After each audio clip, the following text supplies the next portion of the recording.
अपनी संतान को भरपूर क्वालिटी टाइम देकर उनके सराहनीय व्यक्तित्व का निर्माण करने की इच्छा करने वाले समस्त अभिभावक गण, आप सभी का मैं अभिनंदन करती हूँ। मैं संतोष श्री अरविंदो सोसाइटी की ओर के प्रतिनिधि के रूप में आपका अभिनंदन करती हूँ, आपको प्रणाम करती हूँ। साथ ही उन सभी व्यूअर्स का जो लाइक करते हैं, शेयर करते हैं, कमेंट देते हैं और अपनी अच्छी बातों को बताते हुए और सुझाव देते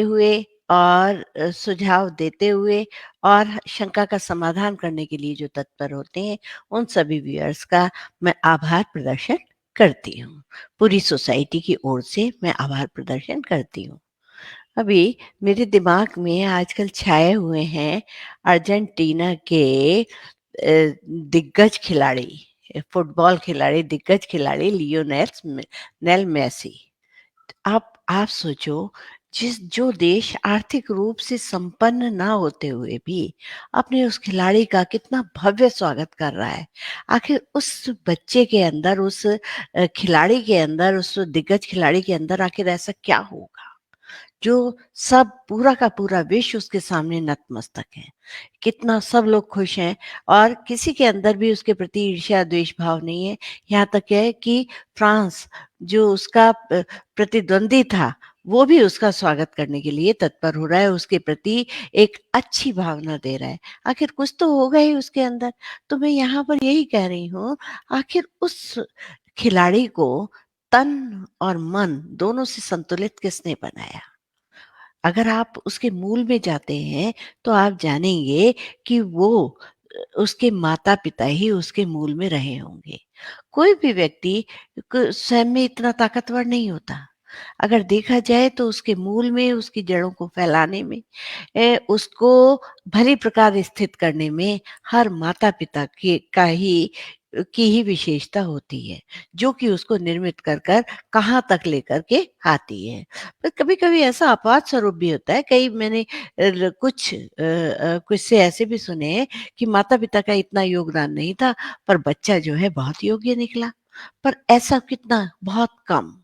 अगर सोचती हूँ कि ये अपवादों को, इन कहे वाले अपवादों को अगर माता-पिता का सहयोग मिल जाता, तो वो उस स्थिति से भी कहाँ के कहाँ पहुँच गए होते। तो मैं आप लोगों से कहती हूँ कि आप लोग बहुत एक ऐसी स्थिति वाले हैं, एक ऐसे निर्माता हैं कि ब्रह्मा से भी अधिक, ब्रह्मा ने तो सृष्टि को पैदा किया है, समझो कि एक विष्णु की तरह से आप उनका पालन-पोषण पोषण करने वाले, एक उनको भली प्रकार से स्वस्थ बनाने वाले, उनकी परवरिश करने वाले माता-पिता हैं और आपका दायित्व तो कितना ज़्यादा बढ़ जाता है। अब आजकल बहुत हो गया है, ठंड हो गई है, कोहरा हो गया है, इतनी विज़िबिलिटी ना होने के कारण प्रशासन को भी छुट्टियाँ करनी पड़ रही हैं, फिर क्रिसमस की भी छुट्टियाँ आ रही हैं, तो लगभग कई विद्यालयों में जहाँ परीक्षा हो रही हैं, वहाँ तो छुट्टी नहीं हुई है, पर अधिकांश बच्चों को की छुट्टियाँ कर दी गई हैं, जिससे कि बच्चा घर में रहे, परेशान ना हो, अस्वस्थ ना हो, ये ध्यान रख कर के प्रशासन ने छुट्टियाँ कर दी हैं। अब इसमें बच्चों के स्कूल न जाने के कारण आपकी स्थिति क्या है? पहले तो आपको थोड़ा-सा समय मिल जाता था कि बच्चे स्कूल गए हैं, चलो मैं कुछ और काम करूँ, उनकी उनके आने तक मैं उनको एक अच्छा वातावरण घर का तैयार कर दूँ। परंतु अब क्या होगा? अब को तो आपको वही वातावरण, एक अच्छा-सा वातावरण हर समय बनाए रखना पड़ेगा, बच्चों के को ध्यान में रखकर, क्योंकि बच्चे घर में हैं। तो आप उसको किस तरह से मैनेज करें, किस तरह से करें? अब एक और समस्या आ गई है कि जगह-जगह थोड़े से समय, ये मौसम के अनुरूप बीमारियाँ भी शुरू हो गई हैं। जैसे कहीं फ्लू फैल रहा है, क्योंकि मैं भी अपने परिवार में देख रही हूँ, अड़ोस-पड़ोस में देख रही हूँ, कहीं टाइफाइड हो रहा है, तो कहीं जॉन्डिस फैल रहा है। तो उससे आपके बच्चे की जो फिज़िकल स्किल है, वो कमज़ोर पड़ती जा रही है। उसके लिए भी आपको ध्यान देना पड़ेगा। तो उसके लिए उसके भरपूर भोजन, पौष्टिक भोजन, उसके रोग के अनुकूल पथ्य आपको निर्धारित करना पड़ेगा। हर किसी के यहाँ नहीं, पर जिनके यहाँ है, उनके लिए मैं ये बात कर रही हूँ। और साथ-साथ अब क्या हो रहा है, कोरोना ने भी घंटी बजानी शुरू कर दी है। आप चाइना की स्थिति देख रहे हैं कि चाइना में कोरोना इस तरह से हो गया है, इतना चिंताजनक, इतना भयावह रूप में है कि वहाँ पर बेड भी कम पड़ गए हैं। बेड तक रोगियों को नहीं मिल रहे हैं और इतनी सारी मृत्यु होती चली जा रही है। तो ऐसी स्थिति में जब एक पर एक भगवान का शुक्र है कि जो 10 देशों का नाम लिया गया, उसमें कोरोना में चीन के बाद जापान का नाम आता है और भी अनेक 8 देश थे, उसके अंदर भारत का नाम नहीं है। कारण भारत का नाम, क्योंकि भारत ने एक इतनी अच्छी वैक्सीन का निर्माण स्वयं कराया, तो उससे उस वैक्सीन के कारण उचित जब वैक्सीन लगी, तो उसके कारण से हम काफ़ी कुछ बचे हुए हैं। परंतु इतना सब कुछ है कि जो हमारी की बनी हुई वैक्सीन एक्सपोर्ट भी की गई और लोगों ने उसको सराहना दी और हम स्वयं में अभी भी कोरोनाग्रस्त हमारे यहाँ कोई ऐसा नहीं मिला है, पर फिर भी हमारी ज़िम्मेदारी बनती है कि हमें कोरोना के नियमों का पालन करना चाहिए। ये आपको पता है कितने 2019 से दिसंबर 2019 से लगातार आपके सामने ये बातें कही जा रही हैं, वो आप इतने पक चुके हैं, सुन-सुन कर के समझ चुके हैं कि आप, मुझे लगता है कि आप विधिवत उसका पालन करेंगे। अब आइए हम जो बात करने जा रहे हैं कि इसमें हमारा दायित्व क्या होता है। हमारा दायित्व बहुत बढ़ता है उनकी इम्यूनिटी डेवलप करने के लिए। हमें जैसे विटामिन सी है, आपका नियमित धूप का सेवन है और ऑक्सीजन लेवल सही रखना है, तो हमें इन चीज़ों का बहुत ध्यान रखना पड़ेगा। तो इम्यूनिटी डेवलप करने के लिए आप आंवला है, नींबू है, संतरा है, जो मौसमी चीज़ें आपको मिल रही हैं, वो उन सब का सेवन आप अपने बच्चों को कराइए और स्वयं भी करिए। क्योंकि यदि आप स्वस्थ नहीं रहेंगी, तो बच्चों का अस्वस्थ होना तो लाज़मी है। बच्चे क्या कर पाएँगे? इसलिए आप स्वयं में भी स्वस्थ रहिए और बच्चों का भी ध्यान रखिए। तो सबसे बड़ी बात है, अब घर का वातावरण तो खूब चहल-पहल भरा हो गया। क्यों हो गया चहल-पहल भरा? भई बच्चे स्कूल जाने वाले नहीं हैं, आपको उन्हें समय पर उठाने भी पड़ेगा क्योंकि उनकी आदत खराब नहीं करनी, उनको उठाना भी है, समय पर नाश्ता देना है। तो सबसे बड़ी बात है कि आपको उनको भी उनका भी सहयोग लेना ज़रूरी है। अकेले आप परेशान मत रहिए कि बच्चे लड़ रहे हैं, झगड़ रहे हैं और आप अकेली किचन में लगी रही हैं। पापा भी परेशान हो रहे हैं, भई मुझे भी काम करने दो। बल्कि क्या करिए, आप बच्चों में काम बाँटिए, उनका सहयोग लेने की आदत डालिए। ऐसा ना हो कि बच्चे अलग हों, वो सोचते हैं ये तो मम्मी और पापा का काम है, हमें क्या ज़रूरत है। थोड़ा सहयोग लीजिए, उनका टाइम टेबल भी निर्धारित कीजिए और साथ-साथ उनको पढ़ने की आदत उनकी खत्म ना हो जाए, इसके लिए खुद भी बुक पढ़ने की आदत डालिए और उनके साथ उनको भी किताबें पढ़ने के लिए कहिए। ज़रूरी नहीं है कि वो कोर्स की किताबें ही पढ़ें, साथ-साथ वो उन कोर्स की किताबों के अलावा भी जो किताब पढ़ें, आपने जो किताब पढ़ी, अभिभावकों ने यानी माता-पिता ने जो भी किताब पढ़ी, वो लेकर के वो सबके पास घूमें। बच्चे भी उसको पढ़ें और जो घर के बड़े भी हैं, अगर दादा-दादी भी साथ रहते हैं, वो भी पढ़ें और आपस में बैठ कर के उस विषय पर भी चर्चा करें। इससे बहुत ज्ञानवर्धक होता है और फिर जब घर में सब लोग किसी एक ज्ञान के विषय में बात करते हैं, तो एक परिस्थिति बड़ी अच्छी-सी एक सकारात्मक परिस्थिति हो जाती है और सबको एक कहने का मौका मिल जाता है। बच्चा आत्मनिर्भर भी होता है, आत्मविश्वासी भी होता है। तो जब हम इस तरह की बातें करते हैं, तो एक समाज के लिए एक हम समाज की जो महत्वपूर्ण इकाई परिवार है, उसको तो अच्छा बनाते हैं, साथ-साथ अपने पड़ोस को भी बनाते हैं और उसके बाद आप विश्व तक पहुँच ही जाते हैं। तो मैं ये कहूँगी कि आप घर में कहानी करिए, साथ-साथ बैठ कर के मूवी देखिए।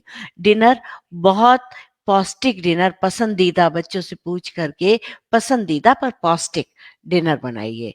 उसको और उस समय ध्यान रखिए, नो मोबाइल। मोबाइल का एक बिल्कुल मोबाइल तो हो नहीं सकता, तो उसके लिए अपने पूरे घर में एक एक गेम खेलिए, उसका मतलब है नो मोबाइल टाइम। कुछ समय निश्चित कर दीजिए कि सब लोग अपना मोबाइल एक स्थान पर रख देंगे और उस समय सब लोग आराम से अपनी बातें कहेंगे, सुनेंगे, आपकी आप सुनाएँगे, वो सुनाएँगे, आप सुनेंगे। उससे क्या है, जब विचार विमर्श होता है, छोटी-मोटी चुहलबाजी होती है, मस्ती होती है, तो घर में एक सकारात्मक ऊर्जा का संचार होता है। जब उस सकारात्मक ऊर्जा का संचार होता है, तो आप देखिए आप कितने प्रसन्न रहते हैं। आपकी प्रसन्नता जो है वो इतनी अधिक होती है कि आप दूसरों में भी उल्लास बांटने के लिए तैयार हो जाते हैं। तो इसके साथ-साथ ये है कि आप अच्छा, कई घरों में तो ये वाली बात, ये विचार अमल में भी लाया जा रहा है कि नो मोबाइल टाइम, कि अब ये हमारा टाइम जो है मोबाइल का है ही नहीं। देखिए, बंद तो किया नहीं जा सकता, ये इतनी आवश्यकता है, पर उसका दुरुपयोग ना हो, उसके लिए ये बहुत आवश्यक है कि आप उस मोबाइल को उठा करके कुछ समय के लिए रख दें और रात के सोने से 2 घंटे पहले और दिन में सुबह उठते ही कोई मोबाइल ना देखें। इसके विषय में मैं एक और सेशन लेने जा रही हूँ।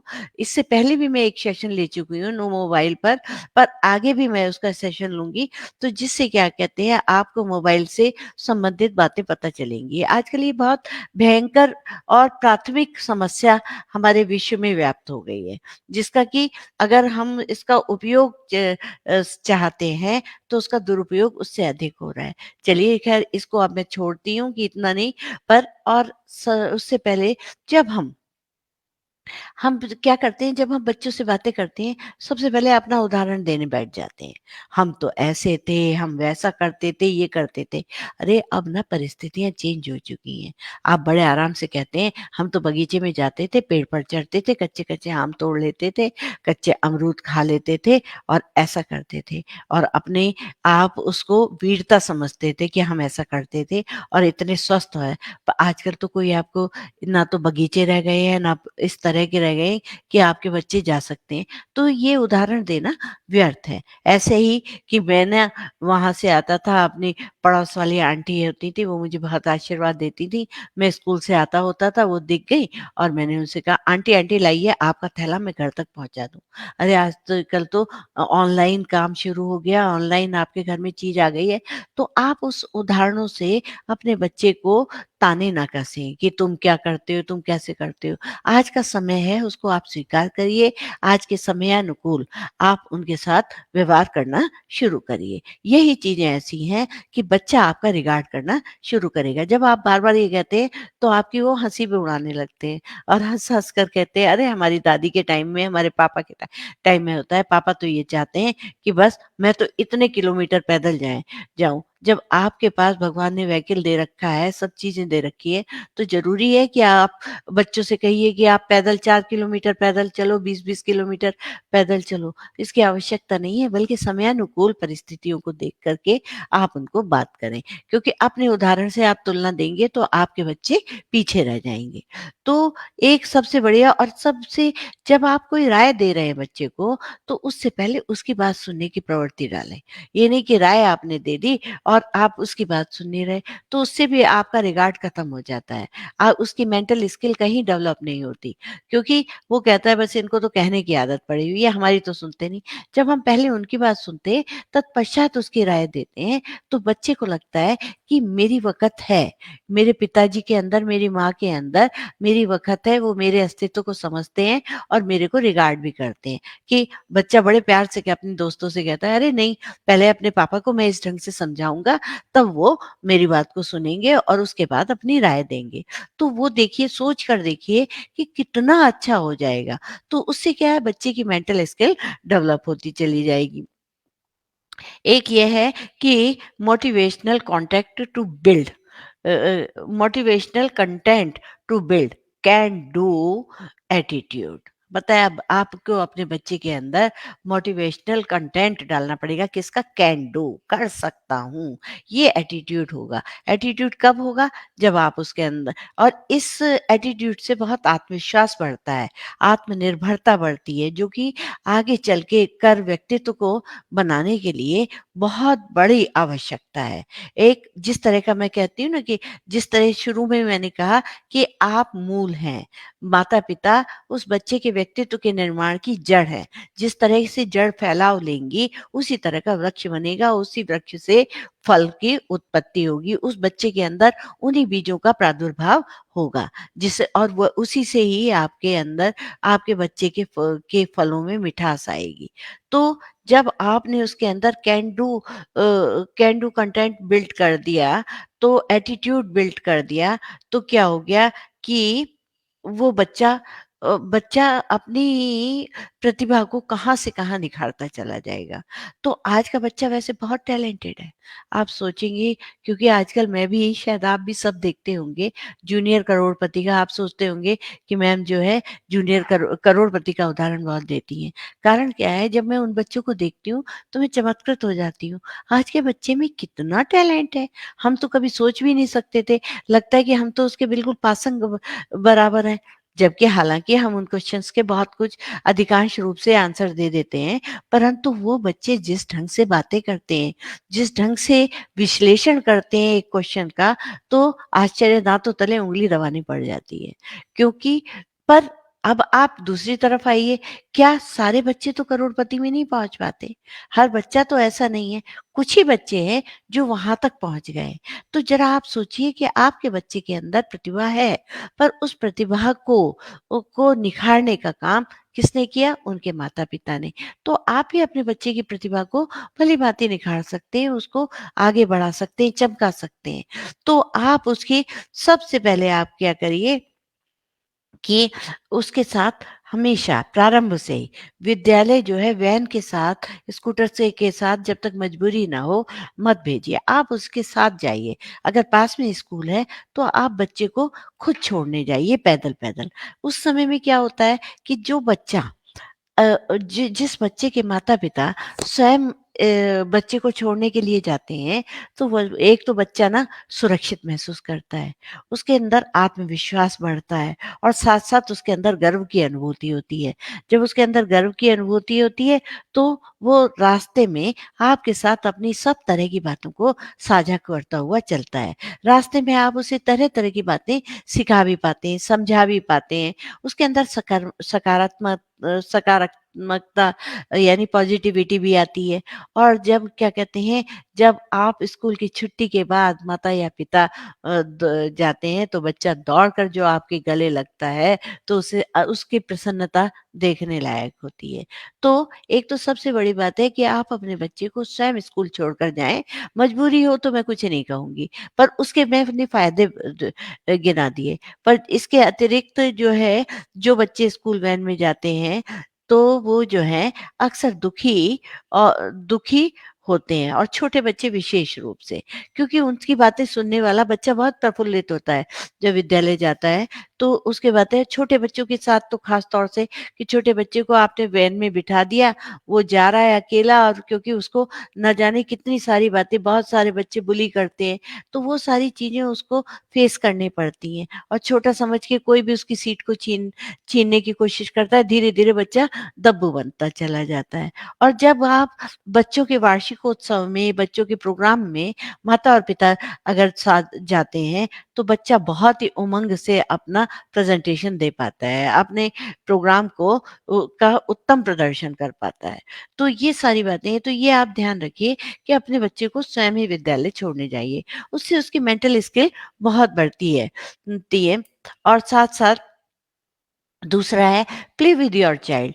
आप अपने बच्चे के साथ खेलें, चाहे वो आउटडोर गेम्स है, चाहे इंडोर गेम्स है। अब आपके पास बहुत बड़ा समय मिल रहा है, बच्चों की छुट्टियां होने वाली हैं, 10-15 दिन की छुट्टियां होंगी, किसी की 7 दिन की होंगी या जितनी भी हैं, तो उसमें आप अपने बच्चों को बड़ी क्वालिटी टाइम दे सकते हैं। ये मत सोचिए ठंड है तो हम आउटडोर गेम्स नहीं खेलेंगे, आप खेलिए, उससे भी बच्चे की इम्यूनिटी स्ट्रांग होती है। आउटडोर गेम्स खेलिए, इंडोर गेम्स खेलिए। जब आप हार जाते हैं ना, तो बच्चे का आत्मविश्वास देखने लायक होता है। आप कैरम खेल रहे हैं और बच्चे उसके पास ज़्यादा गोटी आ जाती हैं, ज़्यादा वो होते हैं तो वो बहुत उछल-उछल के कहता है कि मैंने आपको हरा दिया। आप एक हर बाप और गुरु एक ऐसा रिश्ता है जो कि अपने शिष्य से और अपने बच्चे से हारना पसंद करता है। तो आपने तो कुछ भी नहीं खोया, पर आपके बच्चे ने बहुत कुछ पा लिया। तो आप अपने बच्चे के साथ ज़रूर खेलिए और साथ-साथ आप करिए एनकरेज इन इनोवेटिव थिंकिंग।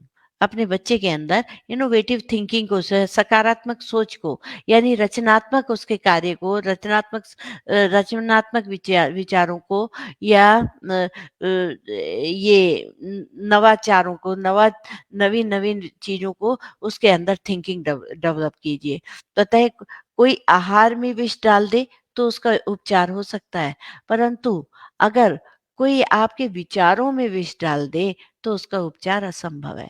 तो जब हम बच्चे के अंदर इस इनोवेटिव थिंकिंग के को एनकरेज करते हैं, उसके अंदर डालते हैं, तो आपका बच्चा सृजनात्मक कार्यों में और रचनात्मक समाधान करने में वो बहुत पारंगत हो जाता है, बहुत ही कुशल निपुण हो जाता है।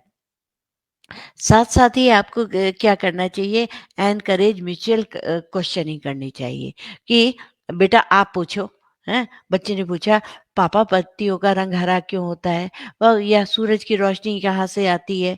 तो जब आप फिर उससे पूछते हैं आप ही बताइए, तो जब इस तरह की क्वेश्चनिंग आपस में होती है, तो क्या है कि एक नई-नई बातें निकल कर के आती हैं।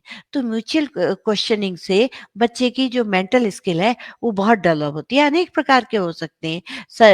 उसमें क्या कहते हैं आपके ज्योग्राफिकल भी हो सकते हैं, स्पेस से कनेक्टेड भी हो सकते हैं, आपके क्या कहते हैं सोशल भी क्वेश्चन हो सकते हैं, आपके हिस्टोरिकल भी हो सकते हैं, लिटरेरी भी हो सकते हैं। हर तरह के क्वेश्चन का आप भी कोशिश करिए। अगर आपको नहीं आते तो आप कहिए अच्छा बेटा रुकिए, मैं इसको तत्पर होऊँगा, इसको समझने में तब आपको समझा पाऊँगा।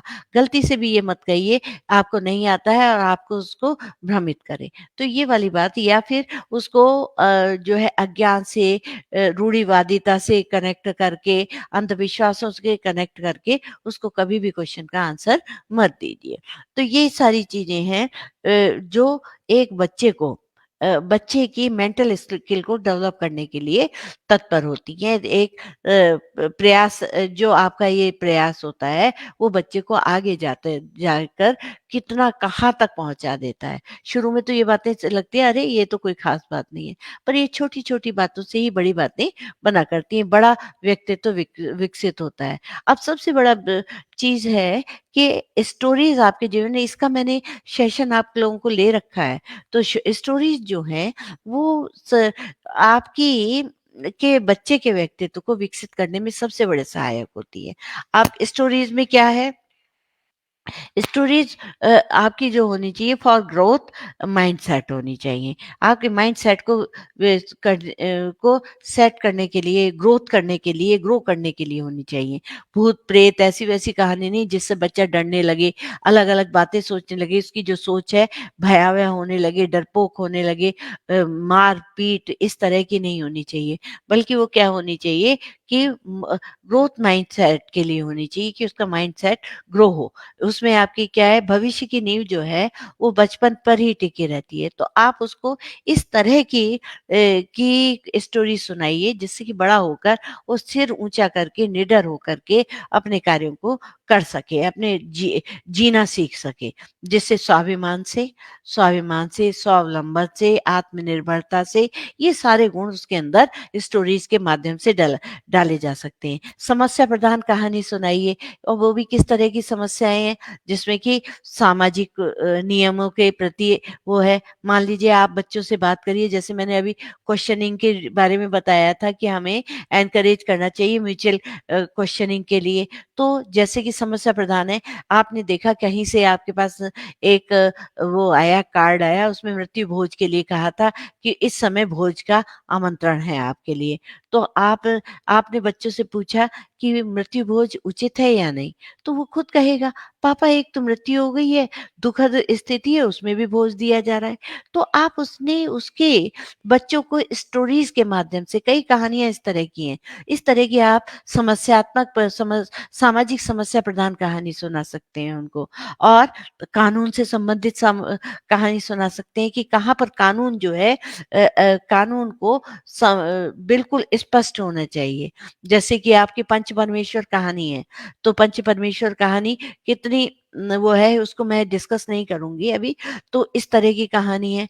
तो अगर आप उसको समझाएँगे और आप उसके इमोशनल कहानी है, जैसे 2 बैलों की कथा है, ईदगाह है, ये एक बच्चे का की नैतिकता के विषय में बताने वाली कहानी है। 2 बैलों की कथा, एक बैलों के अंदर भी, एक प्राणी के अंदर भी एक अपने स्वामी के प्रति कितना कृतज्ञता है, प्रेम और सौहार्द की भावना है। तो ये सारी जो कहानियाँ हैं, बच्चे की पर्सनैलिटी को डेवलप करने में बहुत सहायक होती हैं।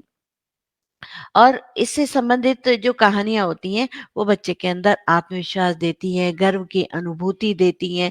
गर्व की अनुभूति से संबंधित आप कहानी सुनाइए, महापुरुषों की कहानी सुनाइए, बच्चों को पता लगे देखो कितनी विपन्न स्थिति में जिए, फिर भी उन्होंने साहस नहीं छोड़ा, उनके अदम्य साहस से आज वो राष्ट्र के प्रति ऊँचा स्थान बना पाए। इस तरह से साहस जगाने वाली कहानी सुनाइए, यानी कि वीरों की जो युद्ध भूमि में वीर वीर ने किस तरह से किया गया, काफ़ी मूवीज़ भी हैं, उस तरह की मूवीज़ भी दिखाइए, तो उन स्टोरीज़ से बच्चे की पर्सनैलिटी एक अनोखे रूप से डेवलप हो पाएगी।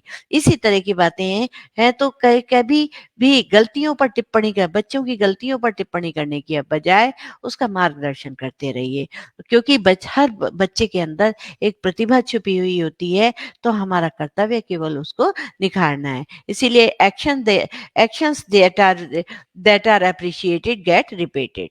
तो जो एक्शंस होते हैं उनको जब हम एप्रिशिएट करते हैं, बच्चों के एक्शंस को एप्रिशिएट करते हैं, तो वो उसको और फिर से बार-बार